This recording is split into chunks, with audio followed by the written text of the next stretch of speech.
Tehran से इस वक्त की सबसे सनसनीखेज खबर। अली खामनाई की मौत के बाद ईरान को मिल गया है उसका नया और सबसे रहस्यमयी सुप्रीम लीडर। जी हाँ, ईरान की असेंबली ऑफ एक्सपर्ट्स ने दुनिया की परवाह किए बिना बड़ा फैसला ले लिया है।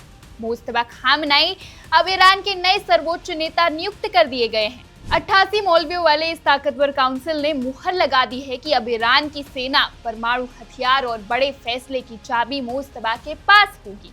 मुस्तफा की नियुक्ति का सीधा मतलब है तेहरान अब और भी ज्यादा आक्रामक होने वाला है।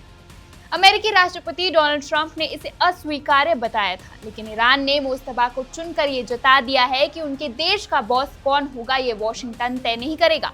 मुस्तफा कोई साधारण नेता नहीं है। रेवोल्यूशनरी गार्ड्स IRGC पर उनकी पकड़ लोहे जैसी मजबूत है। यानी अब युद्ध का अगला चरण और भी ज्यादा विनाशकारी हो सकता है।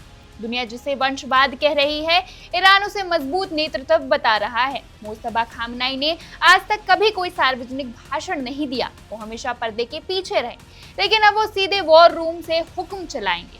सवाल ये है कि क्या मुस्तफा के आते ही मिडिल ईस्ट में एटमी जंग का सायरन बजने वाला है? जरा देखिए। डोनाल्ड ट्रंप की चेतावनी के कुछ ही घंटों बाद ईरान ने एक निर्णायक कदम उठाया है। एक भीषण युद्ध के बीच तेहरान ने अपना नया सर्वोच्च नेता चुना है और ईरान का संदेश स्पष्ट है, उसके नेतृत्व का फैसला तेहरान में होगा, वॉशिंगटन में नहीं। 88 वरिष्ठ मौलवियों की एक शक्तिशाली परिषद विशेषज्ञ सभा असेंबली ऑफ एक्सपर्ट्स ने आधिकारिक तौर पर मुज्तबा खामेनेई को ईरान के तीसरे सर्वोच्च नेता के रूप में नियुक्त किया है। ये उनके पिता अली खामेनेई की मौत के कुछ ही दिनों बाद हुआ है, जो संयुक्त राज्य अमेरिका और इजराइल से जुड़े चल रहे संघर्ष के शुरुआती चरण के दौरान मारे गए थे। सर्वोच्च नेता का पद ईरान में सबसे शक्तिशाली पद है। इसका मतलब है कि मुज्तबा खामेनेई के पास अब सेना से लेकर विदेश नीति तक राज्य के सभी प्रमुख मामलों पर अंतिम निर्णय लेने का अधिकार है, और उनका चयन कुछ महत्वपूर्ण संकेत देता है। युद्ध के दौरान ईरान का राजनैतिक प्रतिष्ठान एकजुट हो रहा है।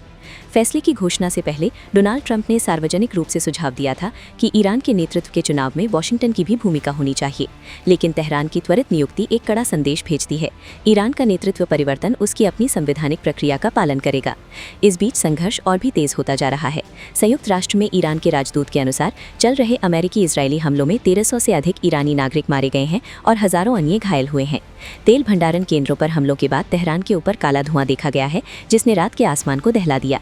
ईरान के विदेश मंत्रालय ने इन हमलों को एक खतरनाक स्थिति और युद्ध अपराध बताया है और चेतावनी दी है कि ईंधन डिपो को निशाना बनाने से नागरिक क्षेत्रों में जहरीले पदार्थ फैलते हैं।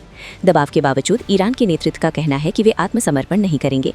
संसद अध्यक्ष मोहम्मद बाकिर कालिबाफ ने स्पष्ट कर दिया है कि तेहरान युद्ध विराम नहीं चाहता है और कहा है कि देश उन लोगों को दंडित करेगा जिन्हें वह हमलावर कहता है। ऐसे में जब क्षेत्र तनावपूर्ण स्थिति में है, ईरान ने अपने नेतृत्व को सुरक्षित करने के लिए तेजी से कदम उठाए हैं। Subscribe to One India and never miss an update. Download the One India app now.